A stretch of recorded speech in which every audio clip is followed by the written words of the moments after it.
앞에 예배를 드릴 때 주님께서 기뻐 받아주시고 우리의 찬양으로 주님을 영화롭게 할 수 있도록 주님께서 역사하여 주시옵소서. 하나님, 특별히 말씀을 오늘 전달해 주실 최영순 목사님이 함께하여 주셔서 주님께서 영육간의 강건함을 허락하여 주시고 그 전하시는 모든 말씀이 우리의 심령과 골수를 쪼개게 하여 주시옵소서.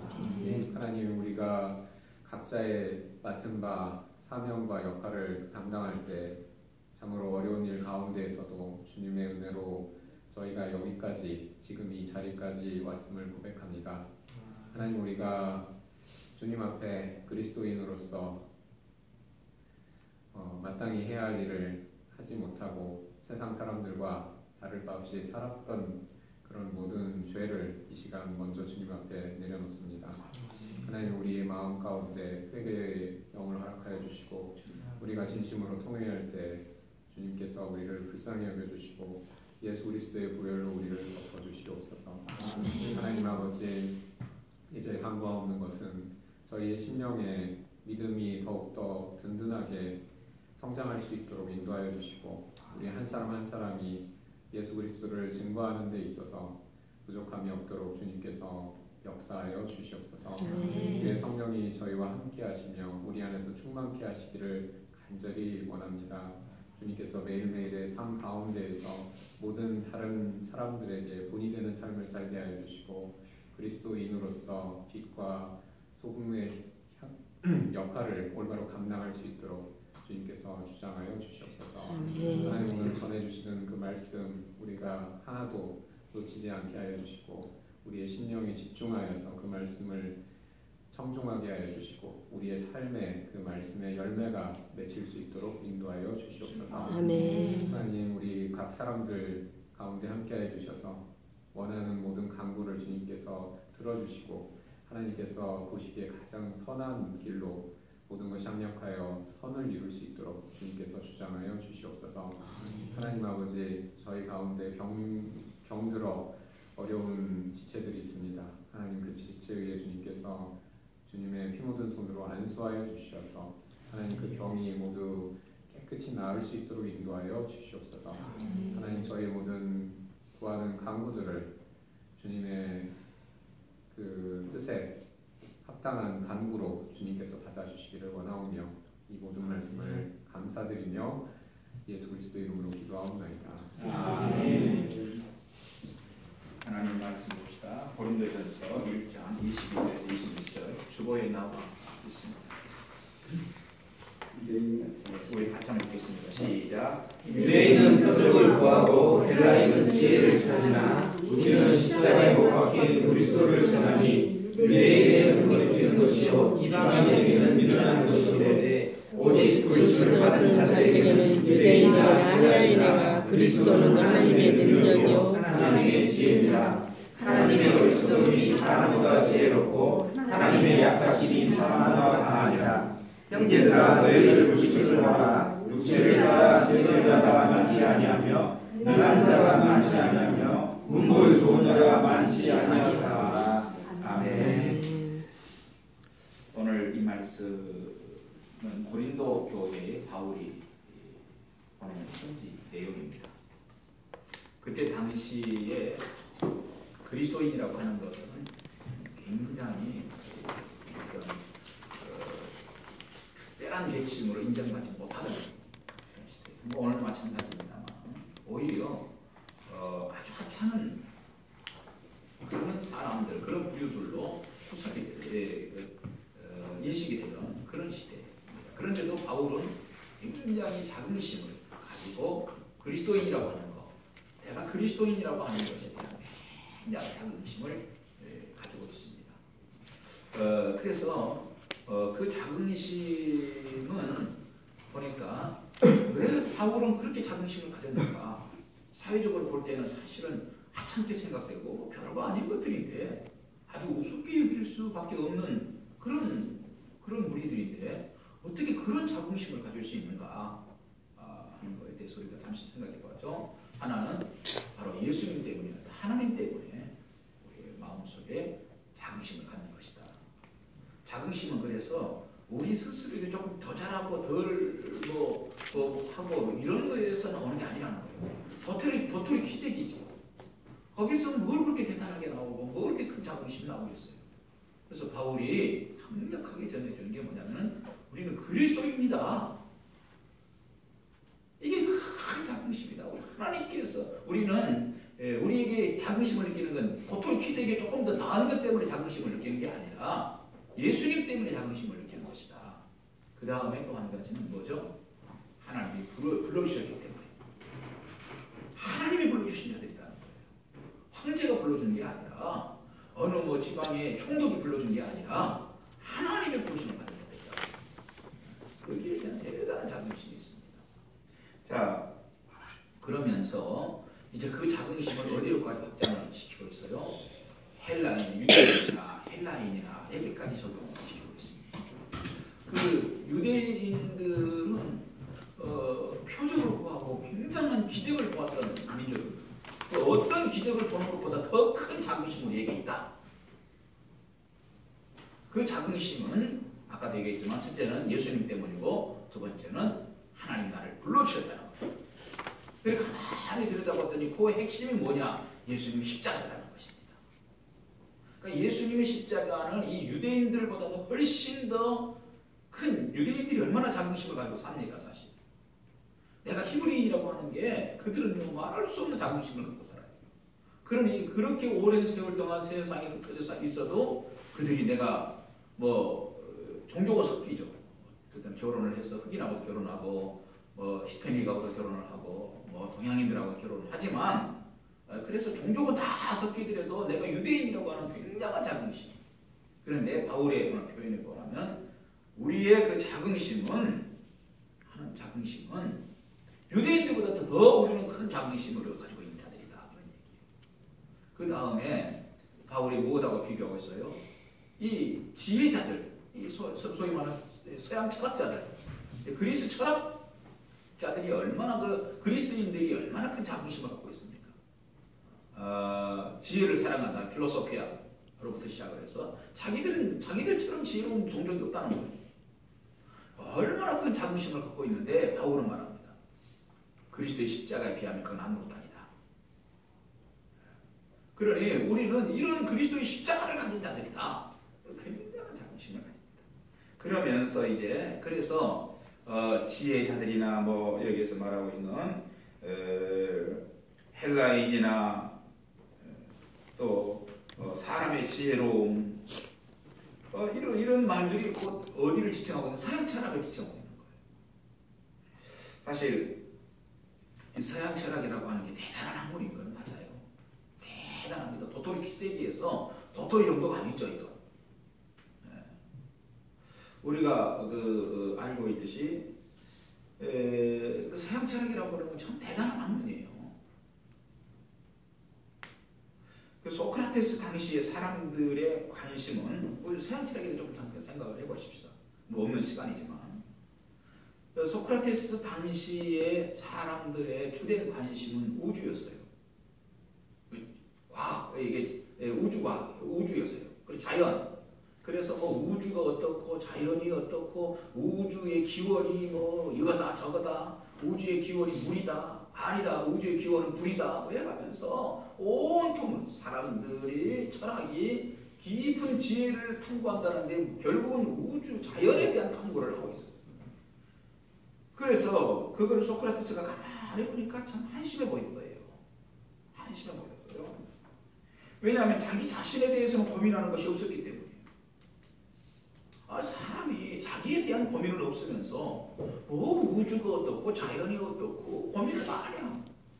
그래서 소크라테스가 너 자신을 알라라고 하는 화두를 던지죠. 너 자신을 알아라. 우주를 알려고 하지 말고 네 자신을 먼저 알아라. 다시 말해 존재론입니다.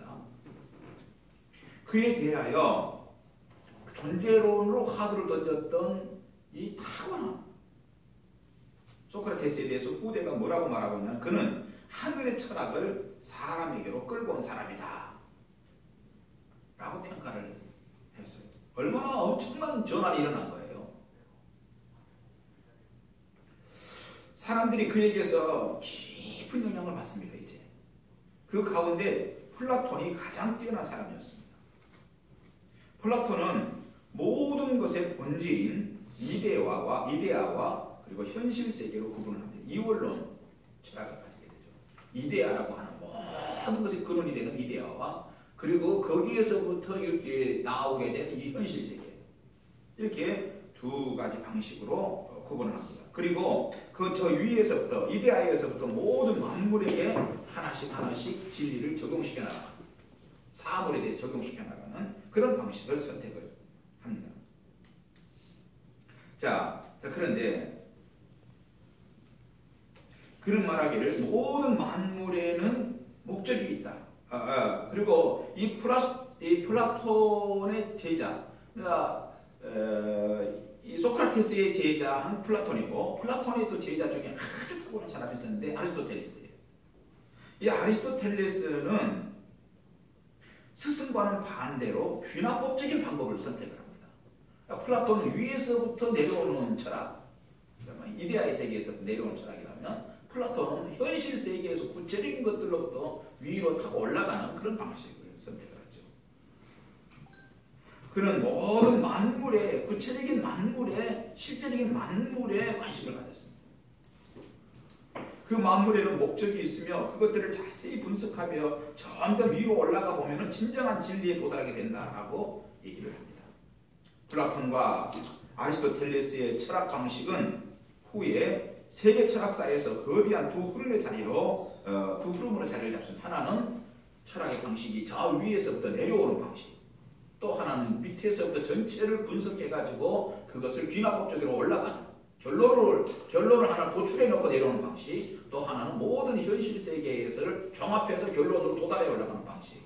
이것이 철학사의 큰 두 가지 흐름으로 자리를 잡죠. 자, 그들은 하나같이 위대한 사상가들입니다.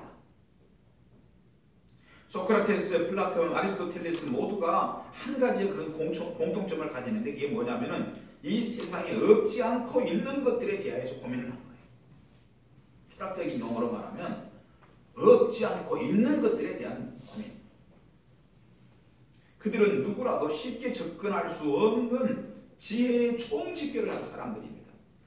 서양 철학은 그렇게 뛰어난 사람들이 그렇게 뛰어난 방식으로 진정한 진리를 찾아서 분석하고 종합하고 논쟁하고 탐구하고 경험합니다. 하지만 한계를 드러내고 맙니다.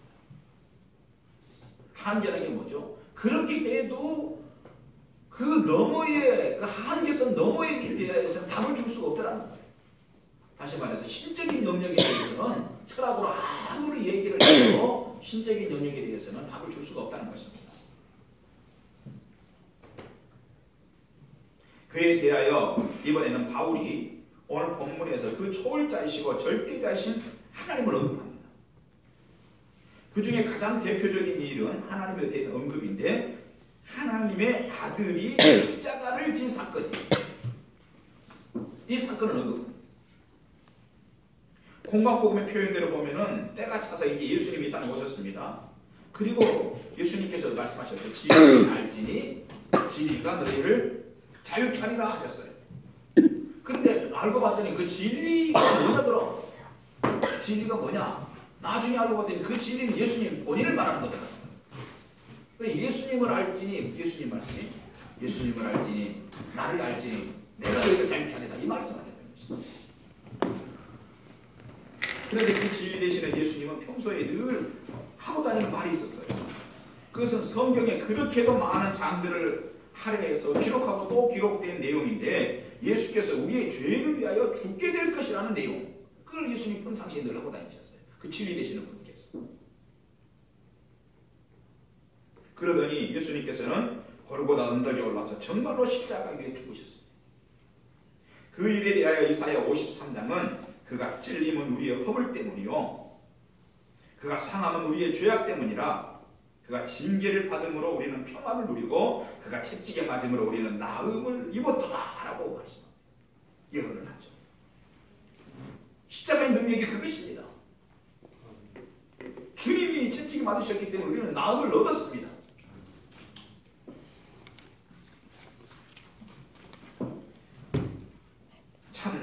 충격적인 얘기였죠. 그러나 거기에도 무엇인가 예수님이 죽으신다고 하는 건 충격적인 일이에요. 십자가에서 이 예언대로 본인이 내가 죽게 될 것이 너희를 위하여 죽게 될 것이 이사야 53장의 예언대로 내가 죽게 될 것이라고 말씀을 하셨는데 진짜 죽으셨어요. 충격적인 일이죠. 그러나 거기에도 무엇인가 좀 부족해 보여요. 주님이 십자가에 죽으셨음에도 불구하고. 그렇게 3일이 지나던 날 새벽이 되었습니다. 죽음을 딛고 예수님께서 다시 부활하셨습니다. 할렐루야. 무덤 문을 열고 나오신 것입니다. 인류사에 무엇인가 한 가지가 부족했던 그것이 채워지는 순간이었습니다. 수많은 사람들이 최선을 다했고 또 최고라고 칭송했으나 한계에 늘 부딪히던 그 철학의 선을 넘어버리는 순간이었습니다.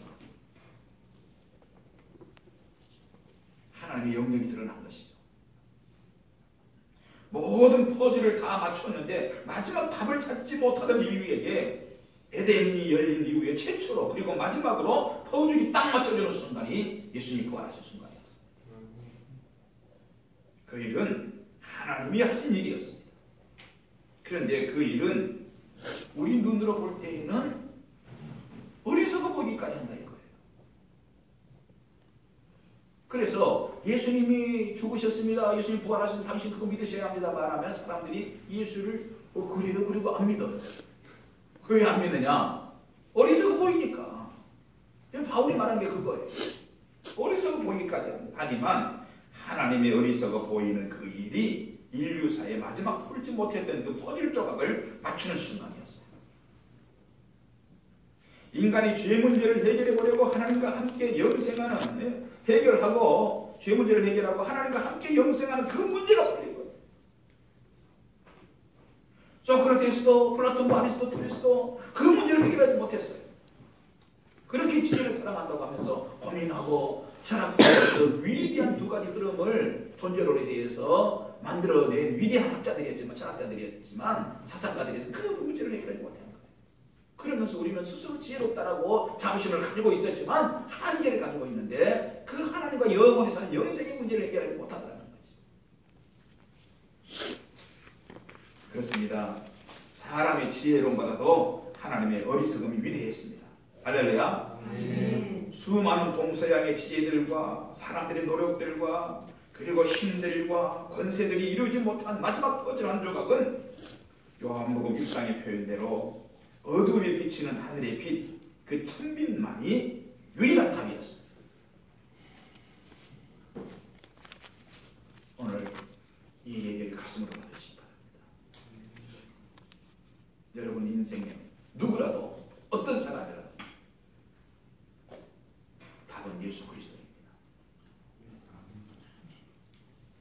그래서 바울은 예수님의 십자가 그것은 세상 어느 누구의 것보다도 위대하다라고 선언을 하고 있는 거예요. 지금 오늘도 그 일은 우리에게 그대로 적용됩니다. 나의 지혜보다는 하나님의 어리석어 보이는 것이 나의 인생에서 마지막 퍼즐 한 조각입니다. 여러분 살면서 나름대로 지혜롭게 산다고 생각하시고 나름대로 인생을 내 방식대로 살아가시고 있을 이라고 생각합니다. 예, 귀한이죠. 내가 지혜롭게 인생 사는 게 참 좋은 일입니다. 그러나 내가 지혜롭게 인생 살아가는 것보다 하나님이 우리에게 주신 방식, 어쩌면 조금 어리석어 보이는 방식이지라도 예수의 십자가가 없으면 마지막 퍼즐이 맞춰지지 않는 인생인 거예요. 예수의 십자가. 자, 그 사실을 바울이 이제 알게 된 거예요. 그렇구나. 예수의 십자가였구나. 고린도에 있는 세상적으로 보면은 그렇고 그럴 수밖에 없는 그리스도인들에게 말합니다. 그 사실을 알고 너희는 가장 위대함에 참여한 자들이다. 총독이 됐기 때문에 위대한 자리에 참여한 것이 아니라 너희들은 가장 위대한 자리에 참여한 자들이다. 아니 그 참여는 사실은 너희가 선택한 결과가 아니라 하나님이 불러주신 결과이다. 하나님 불러주신 결과. 그것이 하나님께서 부르시는 능력입니다. 그것이 하나님이 우리를 불러주신 부르심의 능력이에요. 하나님의 부르심을 받은 성도들에게 그 주님이 주시는 말씀이 있습니다. 진리를 알지니 진리가 너희를 자유케 하리라. 영혼의 문제도, 내 마음속에 오늘 있는 갈등의 문제도, 질병의 문제도, 가정의 문제도, 자식의 문제도 진리 되시는 예수께서 답을 주실 수 있고 예수께서만 해결해 주실 수 있는 거예요.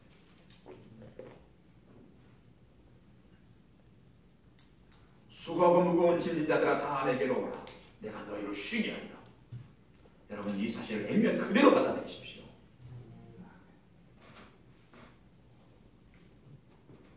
내가 곧 길이요 진리요 생명이니 나로 말미암지 않고는 아버지께로 올 자가 없느니라. 이 말씀만 진리입니다. 조금 어리석어 보여도 그 길만이 생명의 길입니다. 우리는 그 길에 서 있음에 대한 확신으로 살아야 하는 자들입니다. 본문에 바울이 그랬습니다. 그랬더니 당시 사회적으로 아무것도 아니라고 생각되고 있던 그리스도인이 된 것이 세상 누구도 가지지 못하는 하늘의 보물을 가진 것처럼 자랑스러워집니다. 이게. 과거 이스라엘이 가나안에 도달하는 길은, 애국을 떠난 이스라엘이 가나안에 도달하는 길은 오직 하나였어요. 홍해를 건너는 길 하나뿐이었어요.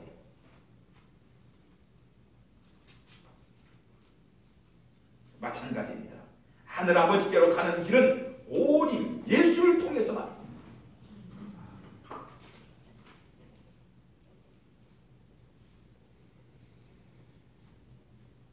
당시 히브리인들이 가나안에 도달하는 길은 뉴욕을 통해서 가는 길이 있었던 게 아니에요. 과천, 요즘에 어떤 무리들은 과천을 그렇게 중요하게 여겨요. 과천을 통해서 그때 당시 이스라엘 백성들이 홍해 건너지 않고 과천 통해서 가나안 땅에 들어가는 길이 있었던 게 아니에요. 계룡산 근처에 요즘에 그쪽 출신들이 이렇게 자기가 하나님이라고 그러고 또 어머니 하나님이라고 그래서 제가 우리 교인들이 그런 얘기를 했어요. 그러면 그분이 어머니 하나님이면 예수님은 그분을 보고 뭐라고 불러야 되느냐고 내가 물어봤어요. 조금 더 솔직하게 얘기하면 장길자가 어머니 하나님이라고, 하나님 어머니라고, 어머니래요. 어머니 하나님.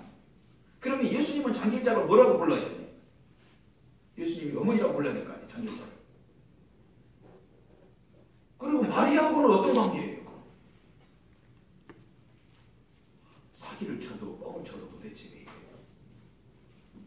자, 이제 건너가지 맙시다.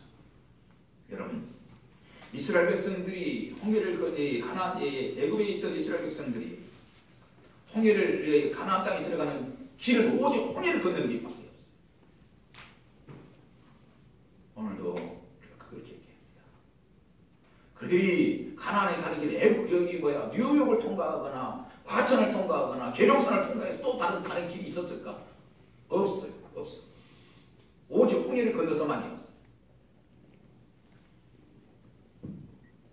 오늘 예수를 통하여 그 구원에 이르는 그 부르심이, 예수를 통하여서만 구원에 이르는 그 부르심이 우리에게 도달했습니다. 할렐루야. 할렐루야. 오직 예수를 통하여 영원한 내 인생에서 아버지가 계셔주시는 길이 우리에게 도달한 것입니다. 예수 안에서 모든 것이 해결되는 그 놀라운 축복이 우리에게 이르렀다는 거예요. 그걸 가진 자들로서 자긍심을 가지시고, 그걸 가진 자들로서 확신을 가지고 사시기 바랍니다. 그리고 그 놀라운 축복이, 내가 뭘 선택해서 내가 예수 믿어서 내가 20년 믿어서, 우리 집안이 원래 예수 믿어서 당연하게 예수 믿는 것을 생각하지 마십시오. 하나님이 불러주셨습니다. 영광을 하나님께 돌리시고 모든 감사를 하나님께 돌리시기 바랍니다. 기도합시다. 주님 감사합니다.